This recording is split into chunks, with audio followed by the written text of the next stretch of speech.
Hola, bienvenidos a LP, el programa dedicado a los mejores discos de nuestro rock. En la música argentina de inicio de los años 70 abundaron los dúos. Algunos bastante famosos, como Sui Generis, Vivencia o Pastoral. El primero de todos ellos en adquirir notoriedad fue Pedro y Pablo, el dúo que integraban Miguel Cantilo y Jorge Durietz. Pedro y Pablo arrancó en verdad siendo un trío. Se llamaban los cronopios como aquellos personajes de Julio Cortázar. Luego de la partida del tercer miembro del grupo, Guillermo Cerviño, Cantilo y Durietz adoptan su nombre artístico definitivo y graban su primer álbum, Yo vivo en esta ciudad. Un disco debut de una calidad y una madurez extraordinarias, con canciones que a casi 40 años de su edición siguen vivas. Con ustedes, Miguel Cantilo y Jorge Durietz, Yo vivo en esta ciudad. Yo estudiaba arquitectura, Miguel estudiaba filosofía y letras. Incursionar en la música era casi un hobby, entramos como jugando. La guitarra en el ropero ya no está colgada, ya no está colgada. Nosotros seguíamos un poco el camino que señalaban Simon y Garfunkel, ¿no? Como dúo. Mucha densidad en los textos, en las letras, poesía, una música casi trovadoresca, dos voces, dos guitarras. Los dos éramos fanáticos de los Beatles y de la música en general, así Simon and Garfunkel. Yo escuchaba mucho el dúo salteño, ¿no? Y con el pañuelo te voy diciendo, paloma mía. En la época de fines de los 60 y principios de los 70 hay toda una revolución en el Café Concert, del Café Concert, que es en pequeños teatros, generalmente del centro de Buenos Aires, a veces también de los barrios. Se vivía un ambiente como de algo nuevo que se descubrió, que tenía un gran éxito y que tenía una cosa muy íntima. Había como una flexibilidad media intimista, digamos, del tete a tete con la gente. Una nueva canción era un fenómeno que duró un tiempo aquí y que tenía a Nacha Guevara como principal protagonista, pero tenía autores muy buenos como Jorge Yuyen, Jorge de la Vega, Pony Micharvegas. Además, a veces mezclaban también las letras con el humor. Caso de Lelutier, que salen también del circuito de Café Concert. El propio Facundo Cabral formó parte de toda esa escena. Alguien también que era muy importante ahí era María Elena Walsh. Tenía un tratamiento de la canción muy refinado, con una poesía muy sutil y muy buena música, muy buena interpretación. Creo que fue un modelo para muchos de los de mi generación de cómo cantar y cómo decir cosas con humor, con sutileza, con poesía. Y Jorge de la Vega era un gran pintor, un pintor de vanguardia, que un día se cansó de que él decía que pintar cuadros para que las viejas gordas lo pusieran en el living de su casa, le parecía que era denigrante. Entonces abandonó la pintura en el apogeo de su carrera y sin saber ni siquiera tocar la guitarra se puso a componer canciones muy visuales, muy artísticas y grabó 2 o 3 discos que andan por ahí. El gusanito va paseando y en el pastito va dibujando. A mí me influyó mucho su manera de componer con mucha imagen, un tratamiento muy visual de la canción. Había mucha conexión entre el canto, entre el arte plástico, entre la literatura, entre el cine nuevo. También había un cine nuevo en esos años. O sea, que era una resistencia no política, sino más bien artística, a toda esa situación de Argentina gris que vivíamos en ese entonces, con una sucesión de gobiernos militares con ansias mesiánicas, ¿no? Empezaba el auge del Café Concert, pero un Café Concert en Punta del Este, la FUSA tuvo el mérito de ser el primero. El Café Concert era el único lugar donde nunca servían un café y nunca hubo un concierto. Nos hicimos amigos también de Carlitos Perciavale, que hacía su show humorístico, y él nos propuso que fuéramos sus guitarristas en realidad. Fue durante el invierno ese de 1969. Y yo los escuché y eran tan buenos que dije, no, entonces los voy a poner, ahora se dice telonero los que van antes, ¿no? Los voy a poner cantando algunos temas antes. Y nos dejaba cantar y cantábamos creo que 2 canciones. Yo vivo en la ciudad y los caminos que no sigue nadie. En la FUSA evidentemente había un clima de café concert, era un contacto directo con el público, entonces vos pedías algo y ellos hacían chistes, contaban anécdotas y cantaban. En la FUSA nosotros compartimos cartel siendo muy jóvenes y recién empezando con gente de la talla de Horacio Molina o de Carlos Perciavale, Antonio Casalla, Nacha Guevara, Amelita Baltar, que iba siempre acompañada por Astor Piazzolla. Fue para nosotros una especie de universidad, donde nos graduamos como musiqueros.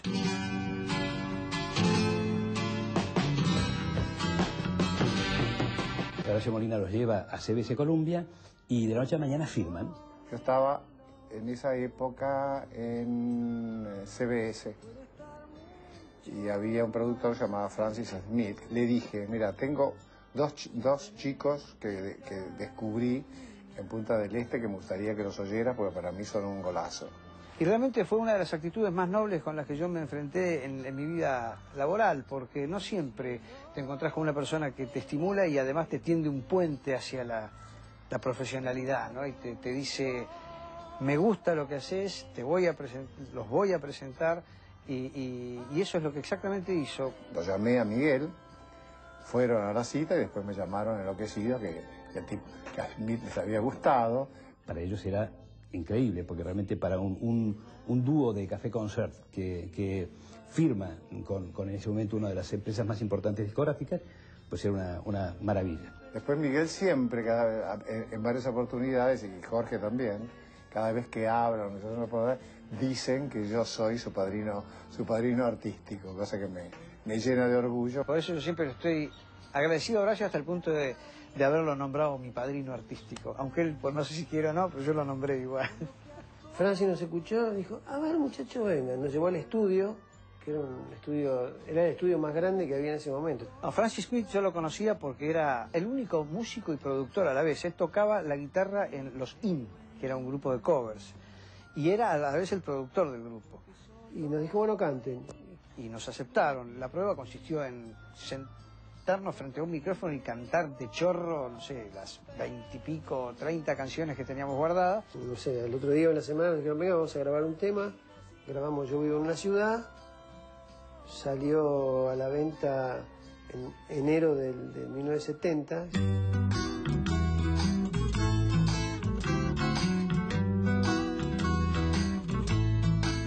Sentir que atrás nuestro, además de las dos guitarristas, había un cuarteto de cuerdas o una orquesta como la que en ese momento tenía CBS como sello. Nosotros teníamos a un monstruo que es Jorge Calandrelli, uno de los más grandes arregladores de ese tiempo, que estaba escribiendo para nosotros esos arreglos que después se escucharon, el bandoneón de Yo vivo en esta ciudad, la orquesta que acompaña en Che Ciruja, todo eso estaba escrito rigurosamente por un arreglador de primer nivel. Nosotros no habíamos estudiado nunca música conmigo, era todo de oreja.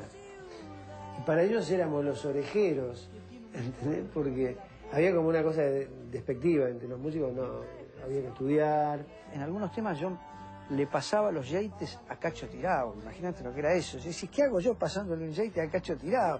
Y él decía, mirá qué tipo humilde, decía a Costita, que era el otro guitarrista, es que estos pibes hacen cosas que nosotros no hacemos, ¿viste? Levantan la cuerda así. En ese momento había dos canales, o sea que había que grabar. Primero, la música, con la orquesta y nosotros tocando simultáneamente, y si uno se equivocaba había que repetir la toma.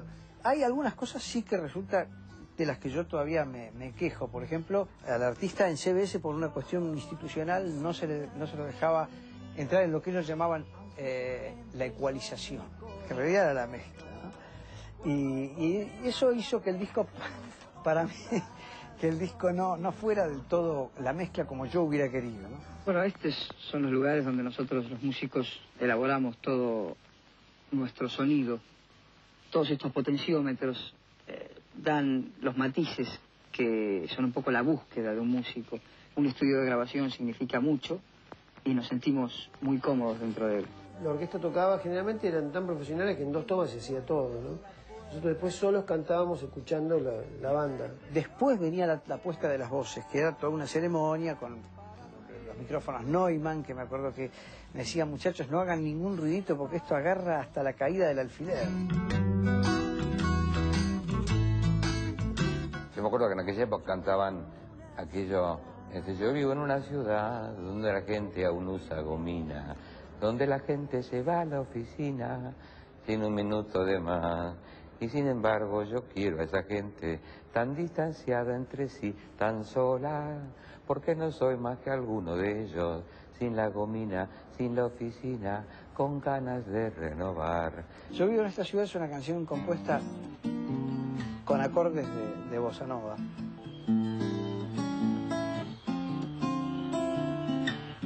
Yo vivo en una ciudad donde la gente aún usa gomina, donde la gente se va a la oficina sin un minuto de más. El primer simple que saca Pedro y Pablo fue Yo vivo en una ciudad, que se llama Yo vivo en esta ciudad por motivos legales en ese momento. Ya tiene todas las características de la música de Pedro y Pablo, había contestación, había crítica social, había humor, había un poco de todo. El que caminó Buenos Aires en el 69 no puede dejar de reconocer que Yo vivo en una ciudad, la pinta en forma perfecta. Un joven de pelo largo por la calle con ropas coloridas hacía que la generación anterior se sintiese insultada. Entonces era muy común que le gritaran barbaridades, puto, qué sé yo, cortate el pelo, maricón, ¿viste? Era muy agresiva la sociedad entonces para con los jóvenes. Y eso se revela claramente en las letras de Yo vivo en esta ciudad. Habla de la pacatería porteña, ¿no? Habla de cuando las chicas con sus minifaldas parecen darle la mágica espalda a la inhibición popular. Eso es poesía pura, eso dice Polín. Inhibición popular.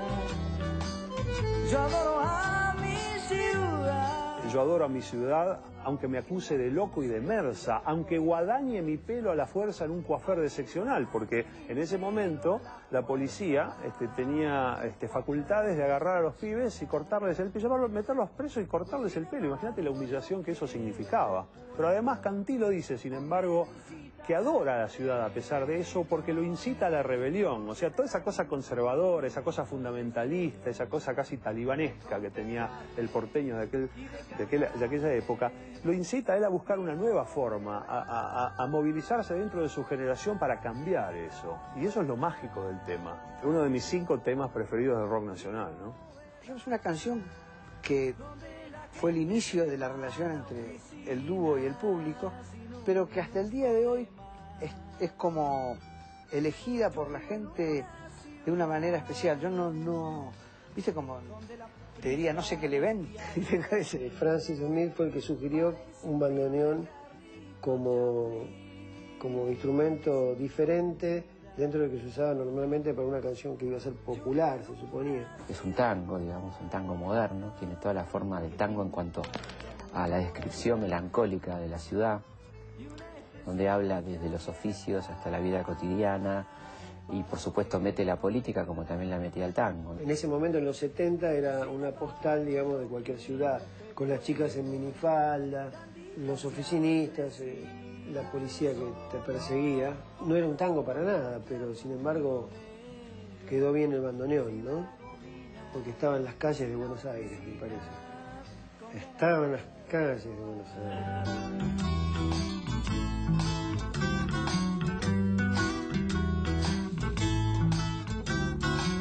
Yo adoro a mi ciudad. Esto es LP y estamos viendo la historia detrás de Yo vivo en esta ciudad, el disco debut de Pedro y Pablo. Luego de la pausa, el difícil arte de escribir canciones de protesta en pleno gobierno militar de Onganía, el nacimiento de ese himno que es la Marcha de la Bronca, los intentos de censura contra Cantilo y Durietz y más. Mucho más. Miguel Cantilo y Jorge Durietz grabaron Yo vivo en esta ciudad, el disco debut de Pedro y Pablo, a fines de 1969 y lo editaron en el verano de 1970. Eran tiempos de grandes cambios.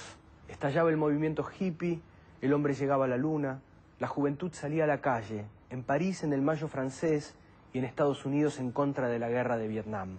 En la Argentina de entonces se vivía bajo el gobierno militar de Juan Carlos Onganía. Pedro y Pablo no solo reflejaba este contexto, también lo sufría en carne propia. El título original de La Quimera del Confort era Estamos enterrados hasta las patas, pero debió ser suavizado. Otra canción famosa de Miguel Cantilo era Los perros homicidas, que en realidad se llamaba Los perros policías. Todos marchan enfilados, la quimera del confort. Yo me siento más humano y me voy atrás del sol. En la época en que sale este disco en la Argentina se vivía un cierto boom de la clase media. Por fin la clase media argentina tenía dinero en el bolsillo como para comprar cosas. La televisión empezaba a tener un rol importante en la comunicación. Y entonces hay varios temas en este disco que hablan de la sociedad de consumo, que era uno de los temas urticantes de esta época también, ¿no? Y de eso habla, por ejemplo, La Quimera del Confort, de la gente que se olvida de que hay un sol ahí afuera, de que hay una vida para vivir en los caminos, de que uno puede relacionarse con sus semejantes por la locura de comprar cosas. Y hay una frase que a mí me encanta que dice este mundo gris donde no hay sol, sino un confort que nace al norte y se pone al sur. La Quimera del Confort es un tema que innovó en lo nuestro porque tenía un oboe que le da un color muy característico. Pero yo creo que el canon que hacíamos con las voces y las guitarritas simples, la armonía que tiene ese tema me encanta. El talento para escribir es innato en alguna gente, ¿no? Primero hay que ser natural. No hay que sobreactuar las letras ni poner cosas que sabes que le gusta a todo el mundo y que por eso lo pones dentro de la letra. Y él tenía esa naturalidad, ¿no? En el primer tema, Donde va la gente cuando llueve, ya se reflejaba. Una lluvia cae lentamente y te llora las mejillas al reír. Dentro del oscuro mediodía. Esta canción tiene la particularidad de los coros, ¿no? El primer coro que siempre logramos que la gente recuerde, sobre todo la primera parte, ¿no? Tiene algo que no sé, siempre se lo acuerdan, que es ¿dónde va la gente cuando llueve? Siempre hay un lugar donde parar. En el año 70 estaba en el gobierno Juan Carlos Onganía. Yo ni quería tener un bigote. Es muy difícil retratar con precisión la época. La gran mayoría de la gente joven iba peinada a la gomina y con saco azul, pantalón gris, corbatita, o sea, estaba todo muy uniformada la sociedad, ¿no? Porque no era que lo que fue después, con el miedo, con la violencia del avance de la década del 70, sino que era una cosa más relajada, pero donde había una especie de represión moral muy grande. La moral era un tema muy importante para Longaniato, que venía justamente como la llamada Revolución Argentina, encabezada por el general Onganía, a traer una nueva moral a la Argentina, una moral católica tradicional, una moral que tenía que ver con la cuestión sexual esencialmente, con el cuidado de la falda, el largo de las faldas, era la época de la minifalda, el largo de los pelos, era la época del hipismo, y el general había creado una brigada de moralidad a cargo del comisario Margaride, que va a ser uno de los fundadores de la AAA con el comisario Villar, años después, un asesino. Se perseguía el pelo largo, se perseguía a la inmoralidad de besarse en la calle, o entraban a los boliches para poner más luz, ese tipo de cosas, locura total.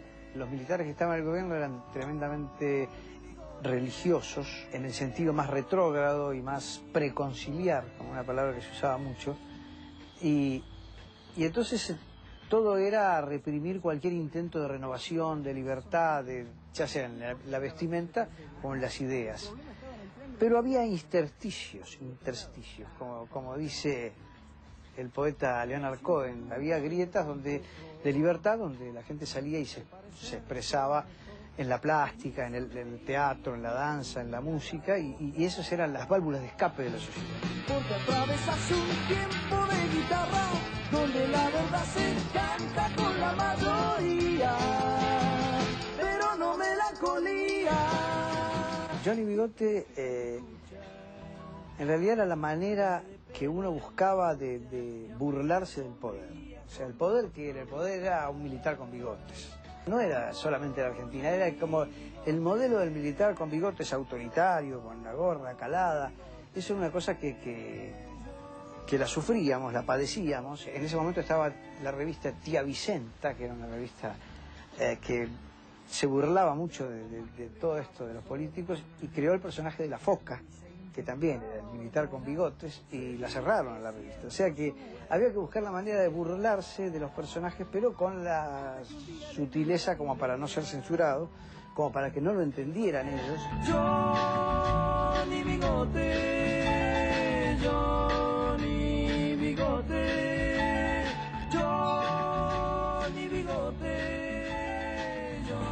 bronca cuando a plena luz del día sacan a pasear su hipocresía, bronca de la brava de la... Yo siempre pienso que la Marcha de la Bronca madrugó a la censura. O sea, la censura se encontró con que la Marcha de la Bronca era una canción que había vendido 80.000 discos cuando no existían canciones así. La Marcha de la Bronca es muy fuerte porque dice las cosas sin ambigüedades, dice las cosas, habla de las cosas tal cual son. Claro, la parte de broncas sin fusiles y sin bombas es todo manifiesto que en aquel momento sonaba muy raro. Era el momento que empezaba a tener sentido la violencia política en Argentina para una parte importante de la juventud que estaba eligiendo ya el camino de la lucha armada o del apoyo a la lucha armada, y entonces hablar de fusiles y bombas tenía una sola lectura: elegir el camino de la violencia o el camino de la no violencia, ¿no? Yo militaba a partir del 73 y nuestras peñas de la UES, esa parte no se cantaba. Pero por otra parte también dice bronca con los dos dedos en B, que no tiene que ver con el peronismo, por ejemplo, porque eso es un símbolo que fue cooptado por el peronismo, sino que es el signo de la paz. Si uno mira las películas de la época, Woodstock, los hippies, San Francisco y toda la militancia de la contracultura juvenil del mundo, los dos dedos en B es el signo de la paz, no es un signo partidario. Eso es bueno aclararlo. Bronca sin fusiles y sin bombas, bronca con los dos dedos en B, bronca que también es esperanza, marcha de la bronca y de la fe. Hay una película de un director que se llama Raimundo Gleiser, un director mitológico, que se llama Los Traidores, y que habla de toda la traición de los sindicalistas al pueblo en la época del Cordobazo.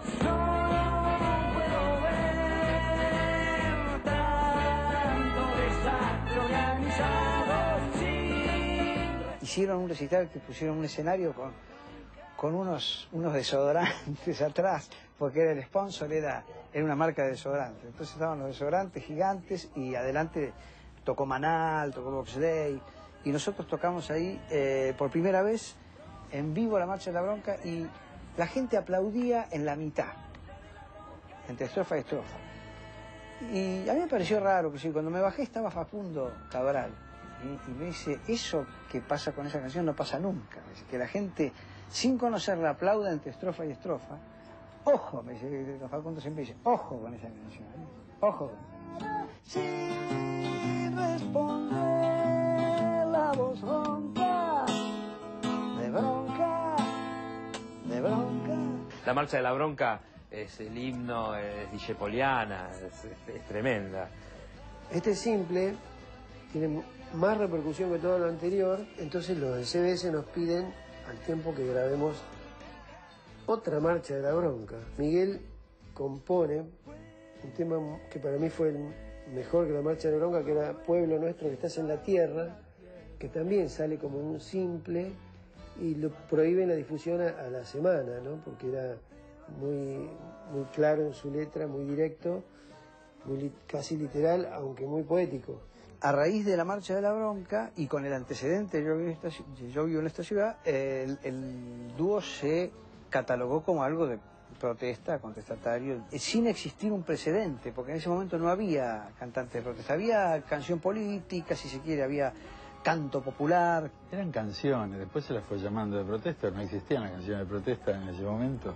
Éramos el primer dúo que hacía temas con una letra con contenido social y aparte para mí eran muy poéticas. Las letras de Miguel me parecieron siempre casi las mejores del rock nacional a nivel literario, ¿no? Era una protesta, pero muy razonable, muy pura, no era algo rebuscado. Siempre decíamos que éramos juglares o que éramos periodistas de la época, y entonces empezaron a aparecer canciones un poco más jugadas. Y había censura y autocensura en la grabadora, ¿no? O sea, yo por ejemplo me acuerdo de un fenómeno que se ve si había un personaje, que no me acuerdo el nombre ahora, era un americano, tipo norteamericano, que no se sabía bien qué hacía. Estaba en las grabaciones, entraba a la sala, hablaba muy bien castellano, pero el tipo era norteamericano y tenía toda la pinta de gringo. Y, por ejemplo, si grabábamos un cover en inglés para alguna grabación paralela que hubiera en el sello, él siempre estaba viendo la pronunciación, que estuviera bien. Era alguien que no se sabía bien qué hacía, pero estaba dando vueltas. Después yo me enteré que era un miembro de la CIA. Los Perros Homicidas, me acuerdo que cuando la llevé a la radio, se la llevé a Enrique Mancini. Y estábamos con militares en el poder y todo, y él dijo: pero yo me di cuenta de lo que quisiste escribir acá. No son los perros homicidas, son los perros policías. Y yo me quería morir porque era un juego así como de disimulo, pero decía, no, vos estás hablando de los perros policías, y se reía. Y la verdad es que la canción se llamaba Los Perros Policías. Guarda con los perros homicidas, son de los que no hay. Por ejemplo, en Los Perros Homicidas, bueno, hablan del acoso policial frente a la juventud. Concretamente, hay una parte del tema que dice, hace poco me atrapó un sabueso a la orilla de mi libertad. Ellos decían en vivo, al salir yo de la facultad. Que era una cosa típica, ¿no? Un policía que te para, te pide documentos, te empieza a husmear de alguna manera, de ahí la asociación con los perros. Hay canciones que no se llegaron a entender porque Los Perros Homicidas era una canción imposible de sacar en su momento. Evidentemente nadie estaba, estamos hablando del gobierno de Onganía, nadie se estaba fijando en este disco. Después de la pausa, el equilibrio artístico entre Miguel Cantilo y Jorge Durietz y los vínculos del dúo con el rock y con el tango. Ya volvemos con Pedro y Pablo en el EP. Siempre que se habla del dúo Pedro y Pablo, se hace justa referencia a la calidad compositiva de Miguel Cantilo. Suele hablarse menos, en cambio, de los aportes de Jorge Durietz al dúo, o de los sutiles arreglos vocales que Pedro y Pablo mostraron desde el primer disco, el que hoy estamos recordando en el EP. Se han agremiado pidiendo con su queja una ley que las proteja. Dentro del contexto de ese álbum, que es un álbum de alto contenido, de alto voltaje, ¿no? Social, político, etcétera, etcétera, Asociación Modelos Argentinos es como un tema descontracturante, que tiene un elemento de humor, que siempre está aflorando un elemento de humor y de ironía en la prosa de Cantilo y de Durietz, ¿no? De Pedro y Pablo. Porque hay una velada como crítica al mundo maniqueo de las modelos y al hecho de que son abusadas de alguna manera o son como explotadas sexualmente, si se quiere, pero por otra parte está hecho con cariño, está hecho con comprensión y con buena onda. Horacio Molina estaba casado con Chunchuna Villafañe. Chunchuna Villafañe era la sazón, aparte de una activista en temas políticos y gremiales, era modelo y formaba parte de la Asociación Modelos Argentinos. AMA. Todos ellos hicieron una canción y nombran a todos las modelos de esa época, Chunchuna, Claudio Sánchez, Karin Pistarini. Ahí está lo original de Miguel Cantilo, la inspiración con distintos matices, no hablando siempre de lo mismo. Vivimos en un tiempo sin tiempo que perder, fichando nuestra historia con tarjetas y presidios de papel. Es un disco brillante, las canciones, se nota que tenían estas canciones ya muy trabajadas. Es importante nunca se habla de Duriez, pero en cuanto al tema de arreglo de voces, es un personaje muy importante en este dúo. Lo que pasa es que es tanto el talento de Miguel para componer y que a veces la figura de Duriez se vio un poco opacada. El tema de las voces en Pedro y Pablo, que muchos nos han dicho que son muy características las armonías vocales de las dos voces, la primera de Miguel y la voz más baja mía, surgían intuitivamente, absolutamente. No teníamos la menor idea de qué armonía estábamos haciendo, si eran quintas, novenas, séptimas, lo que fuera. Es más lírico Jorge que Miguel, entonces Miguel es mucho más literario. Miguel tiraba una cosa en bruto y la iba animando Jorge. Yo hacía los arreglos vocales y de guitarras. Miguel traía el tema en crudo y yo lo iba armonizando. Ando a caballo, al lado de mi amor, sintiendo el sol sus rayos, que queman sin dolor, nubes casas yo. Andando a caballo es la canción de Duriez. Éramos muy idealistas y emulábamos un poco al dúo Lennon-McCartney, que filmaba todos los temas como de los dos. En realidad eran temas de Miguel en su origen. Esa canción la compuso él de punta a punta y es su estilo, su forma de entender la música, la letra. Yo no estaba muy consciente quizá de lo que significaba cantar todo lo que cantábamos con Miguel, ¿no? Sí, el proyecto era que compusiéramos canciones por igual, ¿no? Pero él se la tomaba con mucha calma, entonces compuso una. Obviamente compartía sus ideas, pero no era yo el que escribía las letras. Creo que es una canción que como se despega compositivamente de las otras, tiene su estilo propio. Miguel tuvo una mirada más extrovertida de la realidad y yo más interna de la problemática personal o del grupo que me rodeaba. El primer disco de Pedro y Pablo tiene un problema grave en cuanto al establishment rockero, que se lo ataca porque es un disco producido por Francis Smith. Francis Smith representaba al enemigo claramente en 1969. Y Pedro y Pablo tiene la, entre comillas, desgracia de grabar con ellos. Los habían rechazado otras compañías, así que no había mucha chance. En ese momento no existía el rock como rótulo, había algo que se llamaba música beat. De hecho, yo cuando fui a registrar las canciones en Sadaic, me dijeron que tenía que poner en la planilla género beat. El disco de Pedro y Pablo, para los que conocíamos al grupo por haberlo visto en los pocos recitales que hubo de ellos antes de ese disco, de la salida del álbum, fue esperado con mucha ansiedad. O sea, yo me volví loco. El día que salió lo fui a comprar y lo atesoraba y escuché cada uno de los temas con una devoción así, total. No produjo una gran impresión en su momento en el campo del rock, porque todavía estaba bastante dividida la cosa entre los que eran rockeros eléctricos y los acústicos. El disco fue entrando de a poco en, yo creo, en el inconsciente colectivo de los rockeros. Y creo que lo descubrieron mucho más cuando Pedro y Pablo graba el siguiente, cuando graba con esa, que es un disco eléctrico, con Papo, con los miembros de la cofradía La Flor Solar y todo eso. Mucha gente dijo, estos tenían un disco antes, y fueron a descubrir este disco. Y ahí descubrieron, bueno, la riqueza de temas que tiene. Che Ciruja es un tema para tocarlo con la acústica. Yo lo había compuesto así, después se le fueron agregando lo que vendría a ser el arreglo de orquesta, pero esencialmente era: sin despertar al sol que está de espaldas y duerme siempre con un rayo abierto, viene el Ciruja lento como un muerto por la basura buscando esmeraldas, y yo le grito: che Ciruja, apúrate, mira que va a amanecer. Che Ciruja estaba directamente influenciada en la parte literaria por Ferrer, que realmente era uno de los letristas que me alucinaban en ese momento, que me encantaba cómo escribía, y es un referente de nuestra generación, un poco anterior, la generación anterior, de lo que es la transición entre el tango tradicional y el nuevo tango. La parte más milonguera de ese tema fue rescatada por Francis Smith. Hay toda una cosa orquestal y con bandoneón muy linda, respetando el formato ese de milonga que se había colado. Yo creo que Francis entendió bien que había una relación muy marcada entre el tango, pero no el tango tradicional, sino el tango de Piazzolla en adelante, y lo que hacíamos nosotros, que era algo ya cercano al rock, al jazz.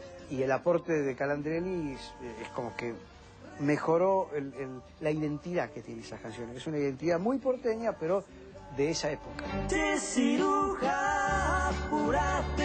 Miguel Cantilo evidentemente tiene resabios de Dijepolín, ¿no? Eso se nota en muchas de sus letras. Esa mirada crítica sobre el ser nacional y sobre las hipocresías del ser nacional está muy presente.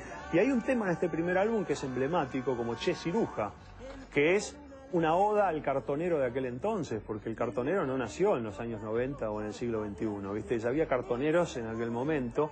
Miguel es un porteño total, es un tipo de pensamiento y de filosofía tanguera, aunque haga otra cosa, tiene la esencia, y ellos disfrutaban muchísimo cuando yo cantaba tango. Ellos descubrieron el tango conmigo un poco, siempre lo dicen también. A lo mejor afortunadamente o desgraciadamente no dirigieron el ritmo de tango para poner esas letras que hubieran coincidido perfectamente. Hubiera sido un tango muy novedoso y muy actualizado, porque hablaban de cosas actuales y de cosas que estaban pasando en ese momento. Coleccionista de los malos aires.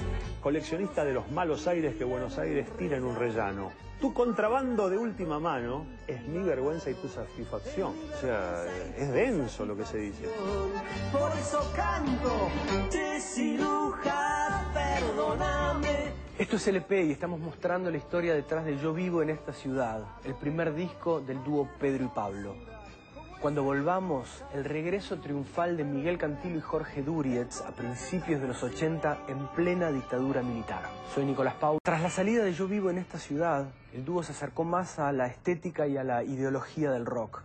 Grabaron otros discos como Conesa y Apóstoles, pero con la llegada de la dictadura abrieron un paréntesis forzado. Miguel Cantilo pasó un buen tiempo en España. Volvió a la Argentina alrededor de 1980 con una propuesta adelantada a la estética del momento. El grupo Punch de clara inspiración New Wave. En simultáneo se reencontró con su compañero Jorge Durietz y volvió a armar el ya mítico dúo Pedro y Pablo. Hoy sales a la calle y te ves gente de pie y sin hablar. Jorge Durietz y Miguel Cantilo, un dúo que ya tiene su historia, porque en una época fueron Pedro y Pablo. En el año 80 Miguel vuelve de su exilio en España, año en que retomamos en la actividad como dúo. No nos animamos a salir como Pedro y Pablo, sino que éramos Cantilo y Durietz. Retorna la democracia y pasamos a ser Pedro y Pablo de vuelta. Y tampoco al principio cantábamos la marcha de la bronca. Me sorprendió mucho llegar después de 5 años afuera y que las canciones se recordaran. Yo no creí que eso fuera a pasar. Es más, cuando llegué me acuerdo que fui a Sadaic a ver cuánto tenía para cobrar y tenía centavos. O sea que para mí no existía mi música. Todo se había perdido en la nebulosa. Hasta que después me dijeron que en el Parque Rivadavia, que acá, que allá, se pasaban mucho esos discos que estaban prohibidos. Y bueno, eso me hizo empezar a pensar en volver a grabar, volver a juntarme con el dúo y demás.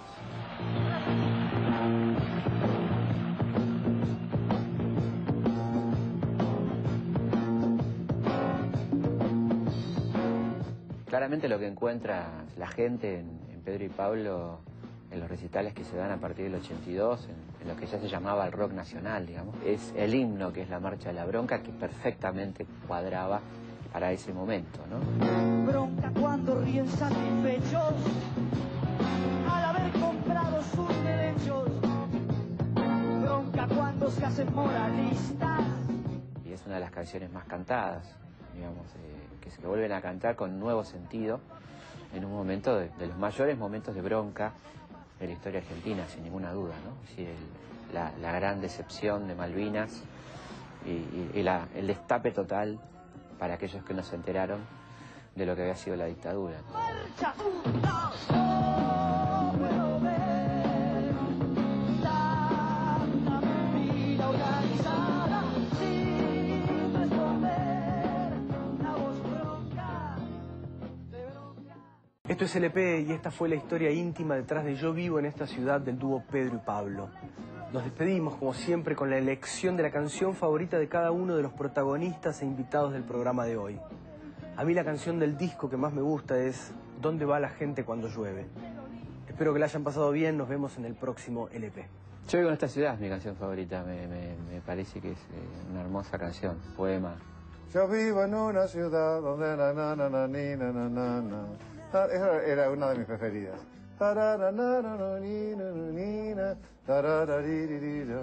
Yo vivo en una ciudad.